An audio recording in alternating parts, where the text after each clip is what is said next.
In December 1993, Steve Case, a science teacher in the Olathe, Kansas school district, learned a piece of news that would put him and his family at the center of a public controversy. Copies of a novel about a same-sex relationship between teenage girls had been removed from libraries in the school district. I was shocked and appalled in reading that article. The book Annie on My Mind by author Nancy Garden was notable at the time as one of the few books for adolescents that featured a same-sex romance with a happy ending. In 1982, Farrar, Straus and Giroux published my 10th book, the young adult novel called Annie on My Mind. It's a love story about two high school girls who fall in love with each other and realize that they're gay. Over Christmas, Steve Case's daughter, Stevie, spoke up at home about the issue and put her name on a list to speak at a school board meeting in January 1994.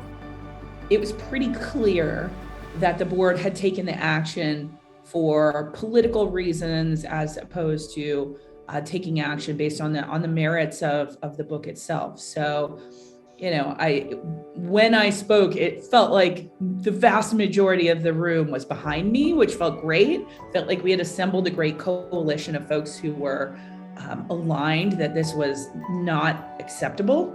Other supporters, including the head of the Kansas ACLU, also addressed the board, threatening litigation if the book ban was not reversed. And I just remember going up to Dick after the meeting and saying, hey, if you take action, I want to be a part of it.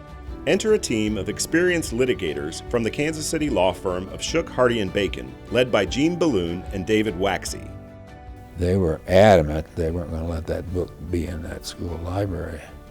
Working with the ACLU of Kansas and other groups, they helped the Case family and 10 other parents and students mount a challenge to the book ban on First Amendment grounds and filed a lawsuit in federal court. The plaintiffs brought a claim under 42 U.S.C. Section 1983 and knew that the key issue in the case would be the school board members' motivations for banning the book. Keep in mind that this book by Nancy Garden was an award-winning book.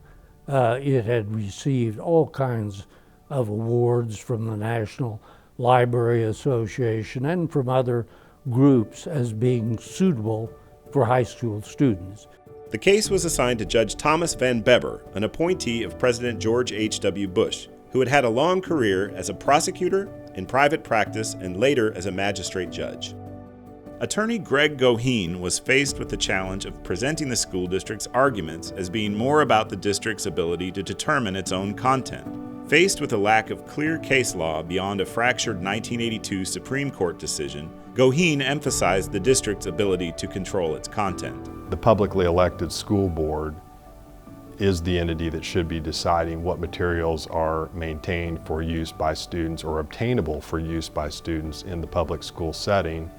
And that decision really should be given some degree of deference. There was a problem with that argument that made the defendant's case less compelling. The difficulty was that they had already accepted the book and had it on their shelves. Both sides agreed that the key discovery in the lawsuit hinged on the motivations of each school board member for banning the book.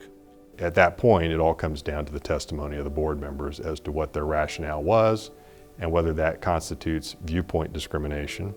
The plaintiffs in discovery obtained the testimony that would prove decisive in their depositions of school board members. Those who favored removal usually started out with some statement about, I thought the book should be removed because it was educationally unsuitable.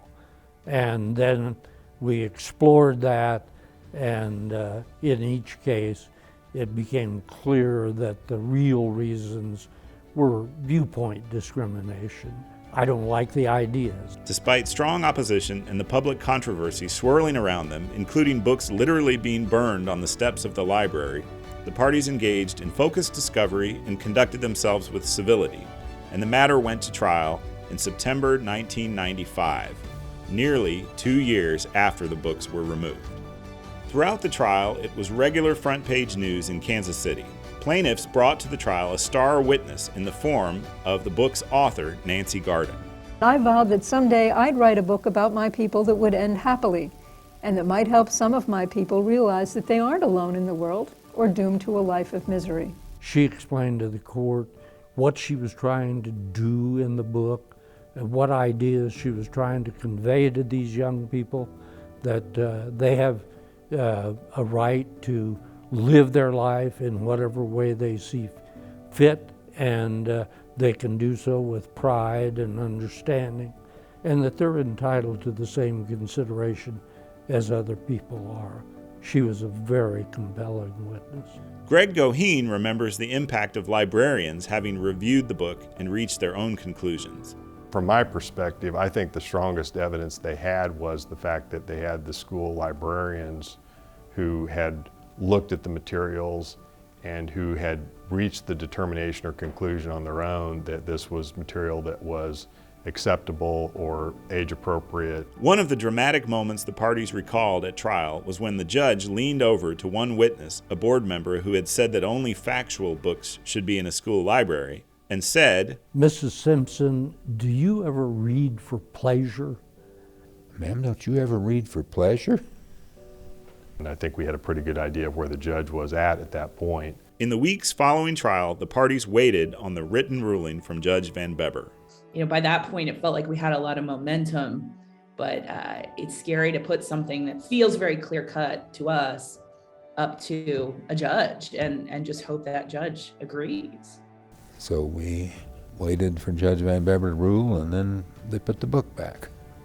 The judge, it wasn't a jury trial, had ruled that the book had been unconstitutionally removed from the shelves because of its ideas, and he ordered it returned by January 2nd. What a wonderful moment that was. Because plaintiffs prevailed, they were eligible for attorney's fees. The case left a legacy including the establishment of the Kansas First Amendment Foundation. The purpose of it was to better educate high school students concerning constitutional issues, and particularly First Amendment rights. Gene Balloon chalks up his success in the case in large part to the plaintiffs, who also included Steve Case's younger brother, Andy. We had plaintiffs who really believed in the cause. They were tremendous witnesses at the trial. They presented, a very compelling story about we have the right to read books. Today, the parties are looking back and trying to draw lessons from this famous case, which still stands today as good law. When you get to questions about books in school libraries, it can't just be based on the whims of the school board. I'd love to see just kids continuing to push the point and push what they believe in and their rights, because that's their future. My advice to lawyers facing those issues is keep the faith. The First Amendment is well worth protecting, and lawyers should be ready to come to the defense of the First Amendment. So during that trip to Kansas and Missouri, Sandy and I met many wonderful people. People who said they were ashamed that a book had been burned and threatened in their community. People, many of them high school and college students, who clearly understood that this whole brouhaha was not just about one book, but was about all books, all readers, all librarians, all writers. Every time I get discouraged about censorship, I think of my friends in Kansas and Missouri with immense gratitude and hope, and I always will. If it is good law, then it needs to be out there for public consumption, and that's the legacy that we need to continue to educate people on.